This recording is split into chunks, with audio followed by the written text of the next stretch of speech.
Oke, Assalamualaikum warahmatullahi wabarakatuh. Perkenalkan, saya Ilham Syariful Muhammad dari kelompok 4 bersama rekan-rekan saya yang beranggotakan Devita Ba'diatan Fitri, Elrika Dewi Herawati Jana, dan Fikri Muhammad Faisal. Di mana pada kesempatan kali ini saya akan mempresentasikan hasil tugas akhir itu mengenai forecasting TWP 90 dengan menggunakan data OJK LPBBTI. Nah, di mana dataset yang kami gunakan ini mencakup periode Agustus 2024 hingga Juli 2025. Di mana tujuan ini prediksinya itu adalah untuk bulan Agustus 2025. Nah, selain membuat prediksi, kami juga menyiapkan data aktual dari OJK sebagai pembanding sehingga kita dapat mengukur dan melihat secara langsung seberapa akurat ketiga model yang kami uji di dalam perbandingan ini saat melakukan forecasting. Mungkin langsung masuk ke pengujian atau hasil demo dari codingan ini. Yang pertama di sini saya menggunakan perintah from Google Colab, import files, dan file upload, di mana fungsi ini untuk mengupload data dari laptop ke Google Colab. Karena Google Colab ini kan tidak bisa langsung membaca file yang ada di komputer. Sehingga perintah ini untuk membuka dialog upload supaya bisa memasukkan dataset yang akan dipakai untuk proses analisis berikutnya. Nah, langsung kita pilih saja data yang akan kita pakai. Di sini prediksi Agustus 2025. Nah, setelah kita gunakan, kita bisa run yang ini. Nah, ini fungsinya apa? Nah, di sini pada bagian kode ini saya gunakan untuk membaca file Excel yang berisi data prediksi. Nah, di mana pertama saya mengimport pandas NumPy, lalu memanggil file Excel menggunakan pd Excel file. Nah, setelah itu saya melakukan loop untuk membaca semua sheet yang ada di dalam file tersebut dan menyimpannya ke dalam list table.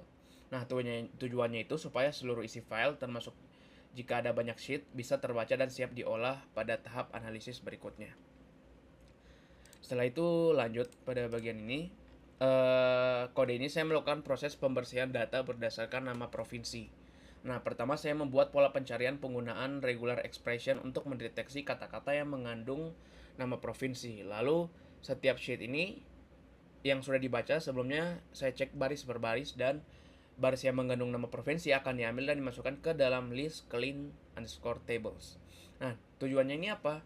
Tujuannya adalah memfilter hanya baris yang relevan sehingga data yang dipakai ini selanjutnya benar-benar berisi informasi yang diperlukan. Nah, setelah ini kita masuk ke long list. Nah, di sini fungsinya pada kode ini saya mengubah data hasil filter ini menjadi format yang lebih terstruktur. Nah, di mana setiap tabel ini sudah berisi provinsi diproses ulang baris per baris. Nah, saya mengambil nama provinsi menggunakan regex, lalu mengumpulkan angka-angka yang ada pada baris tersebut. Nah, jika ada baris tersebut memiliki nama provinsi dan minimal 3 nilai numerik, maka baris itu dianggap valid dan dimasukkan ke dalam long list. Nah, terakhir seluruh data yang sudah dikumpul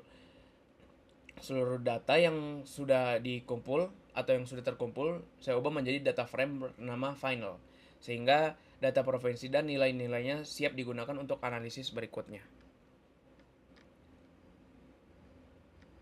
Nah, di mana pada hasil ini setelah proses ekstraksi dan pembersihan data, hasil akhirnya berbentuk tabel seperti ini, di mana setiap baris mewakili satu provinsi, dimulai dari nama provinsi di kolom pertama, kemudian diikuti oleh deretan angka yang merupakan nilai-nilai indikator TWP 90 dari bulan ke bulan, dan data ini sudah distandarisasi sehingga setiap baris per barisnya ini berisi satu provinsi dan seluruh riwayat nilai numeriknya, sehingga formatnya sudah rapi dan siap digunakan untuk proses analisis selanjutan seperti forecasting atau evaluasi model.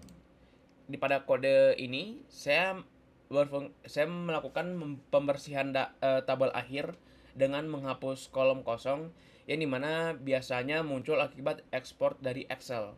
Setelah kolom valid dihitung, saya membuat daftar bulan secara dinamis agar sesuai dengan jumlah data yang tersedia. Nah, selanjutnya tabel ini di-rebuild kembali ke format long, yaitu setiap baris ini berisi provinsi, bulan, serta 3 nilai utama, yaitu ada mencakup rekening, terus ada outstanding, dan TWP 90. Nah, di mana proses ini memastikan bahwa hanya data numerik yang valid dimasukkan, sehingga menghasilkan data DF underscore clean yang rapi, konsisten, dan siap digunakan untuk analisis lanjutan maupun forecasting. Oke, Kesini kita masuk ke df underscore clean. Nah, di mana df underscore clean ini, pada bagian ini saya membuat salinan dataset untuk melakukan konversi tipe data agar proses ini, analisis ini berjalan tanpa error. Di mana kolom TWP90 saya sudah ubah menjadi tipe yang numerik. Sedangkan di kolom bulan saya sudah ubah menjadi format tanggal. Setelah itu ada data yang sudah saya urutkan itu berdasarkan provinsi dan bulan supaya deret waktunya itu tersusun dengan benar.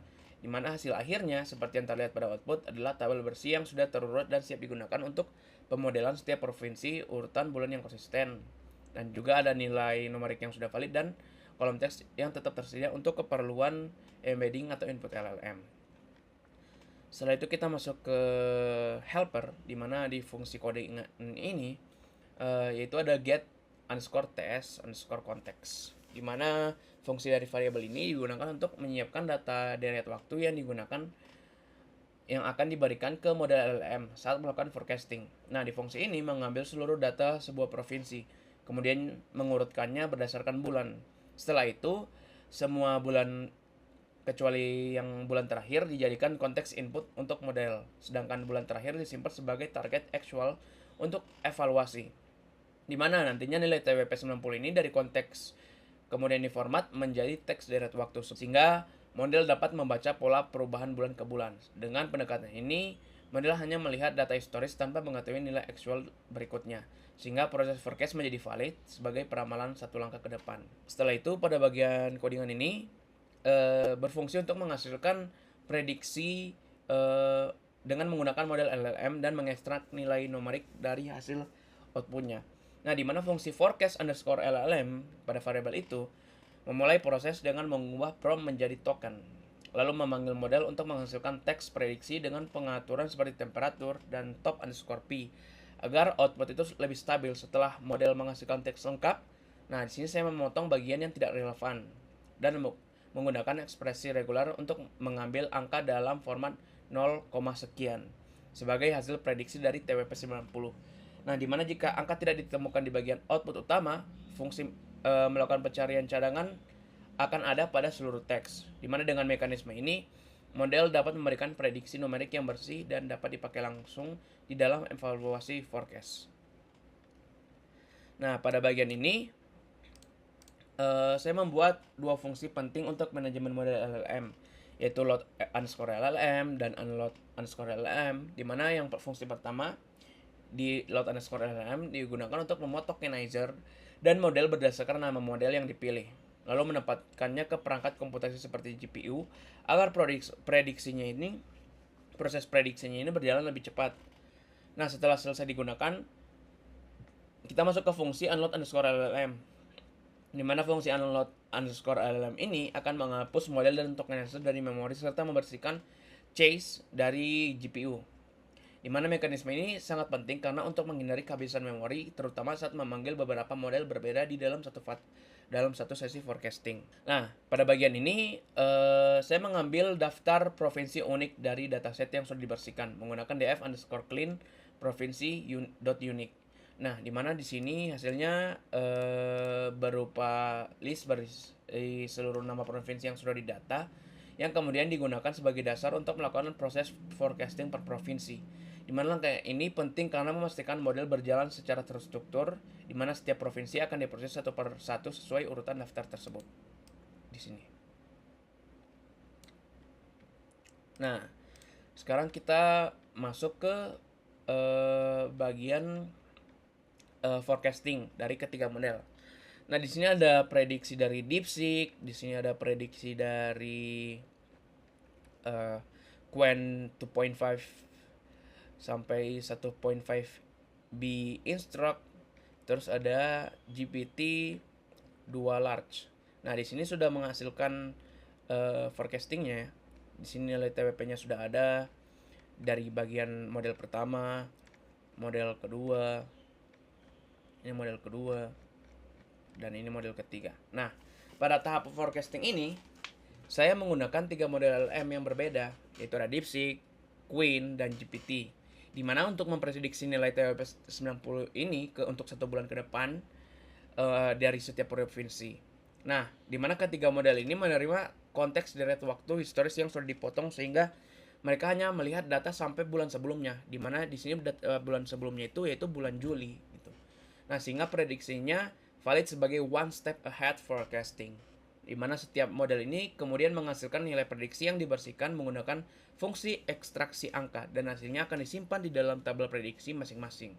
Nah, output akhirnya ini berupa daftar lengkap berisi nama provinsi, nilai prediksi TWP dari ketiga model serta versi persentasenya, di mana tabel ini menjadi dasar untuk membandingkan performa ketiga model dalam menentukan mana model yang paling akurat setelah dibandingkan dengan nilai actual. Maka dari itu, setelah dari kita melakukan forecasting, saya gabungkan menjadi satu untuk melihat perbandingan dari angka-angka yang ada di ketiga model ini setelah di forecasting. Nah, pada tahap ini, pada codingan ini, saya menggabungkan 3 model, yaitu ada DeepSeek, Queen, dan GPT-2. Nah, di dalam satu tabel ini, fungsinya untuk memudahkan kita di dalam perbandingan, di mana setiap hasil prediksi kita melakukan terlebih dahulu dirapikan dengan menyamakan nama kolom, kemudian dilakukan merge berdasarkan nama provinsi agar seluruh model ini bisa di-align pada baris yang sama. Setelah itu, saya menambahkan kolom versi persentase untuk memudahkan interpretasi hasil. Nah, di sini bisa kita lihat outputnya. Output akhirnya ini berupa tabel komparatif yang menampilkan 3 prediksi TWP 90 untuk setiap provinsi, baik di dalam nilai asli maupun persen. Di mana tabel inilah yang menjadi dasar evaluasi, yaitu untuk melihat perbedaan prediksi antar model untuk menentukan model mana yang paling mendekati nilai actual atau data aslinya. Masuk pada tahap ini, terkait dari data actual atau data realnya, di sini saya melakukan evaluasi dari perbandingan hasil prediksi dari ketiga model dengan data TWP 90 yang real di bulan Agustus yang ada ya. Karena itu di mana di sini saya membuat fitur pengguna itu harus melakukan upload dataset realnya terlebih dahulu agar model ini dapat mengetahui nilai yang benar untuk setiap provinsi. Nah, setelah data real dimuat, di mana sistem otomatis mengambil nilai actual per provinsi sebagai acuan. Nah, di mana selanjutnya prediksi dari ketiga model ini akan dibandingkan dengan nilai actual tersebut dan selisihnya akan dihitung dalam bentuk error absolut. Nah, di mana semakin kecilnya error, semakin akurat juga model tersebut. Nah, di mana bisa dilihat di kolom winner ini menunjukkan model mana yang paling mendekati data real untuk setiap provinsi. Nah, di mana output tabel akhir ini memberikan gambaran yang jelas mengenai performa ketiga model ketika diuji menggunakan data real yang diupload. Yang dimana dari hasil tabel ini, model Queen 2.5 ini menjadi model dengan jumlah winner yang paling banyak. Artinya Queen 2.5 ini adalah model yang paling sering menghasilkan prediksi paling akurat dibandingkan DeepSeek dan GPT-2 di seluruh provinsi yang diuji. Setelah seluruh model sudah menghasilkan prediksi, nah di tahap berikutnya adalah mengevaluasi akurasinya menggunakan data TWP 90 real bulan terakhir yang sudah diupload. Nah, pada proses ini saya menghitung 3 metrik utama, yaitu ada RMSE, ada MAE, dan ada MAPE. Nah, saya akan jelaskan dari RMSE pertama. Nah, di mana RMSE ini menunjukkan seberapa besar kesalahan kuadrat rata-rata. Dan MAE ini menunjukkan rata-rata selisih absolut antara prediksi dan nilai real. Sedangkan MAPE menilai seberapa besar kesalahan di dalam persentase sehingga cocok untuk data proporsi kecil seperti TWP 90. Nah, kita bisa lihat di pertama, grafik batang ini menunjukkan perbandingan ketiga model pada masing-masing metrik. Dan hasilnya bisa kita lihat di RMSE, di MAE, dan di MAPE bahwa Queen 2.5 ini sangat-sangat konsisten dengan memiliki error paling rendah di semua metrik utama. Nah, bisa kita lihat di sini juga ada heat map, di mana angka yang paling semakin gelap berarti errornya itu semakin tinggi. Nah, ini rata-ratanya di heat mapnya, di mana di heat map ini memperlihatkan error per provinsi dan pola warnanya, di mana yang paling jarang warnanya gelap itu ditunjukkan pada model Queen 2.5, Dimana bisa dibilang Queen 2.5 ini paling stabil dan paling sering memberikan kesalahan terkecil. Nah, berdasarkan dari seluruh metrik evaluasi, model terbaik ini secara keseluruhan adalah Queen 2.5 karena menghasilkan prediksi paling mendekati data real baik pada level provinsi maupun evaluasi global. Nah, setelah itu kita masuk ke bagian grafik. Nah, bisa kita lihat di sini. Di grafik ini terlihat bahwa ketiga model ini mengikuti pola yang mirip. Namun, terdapat perbedaan pada tinggi rendahnya prediksi. Bisa dibilang yang di sini Queen 2.5 itu warna orange, di mana di Queen 2.5 ini cenderung menghasilkan prediksi paling tinggi, sedangkan DeepSeek ini paling rendah, sehingga Queen 2.5 ini bersifat lebih optimis dan DeepSeek lebih konservatif. Nah, di mana setelah dihitung rata-rata, prediksinya Queen 2.5 ini menjadi model dengan nilai prediksi tertinggi, sementara DeepSeek yang terendah ketika dibandingkan dengan data real menggunakan metrik evaluasi RMSE, MAE, dan MAPE.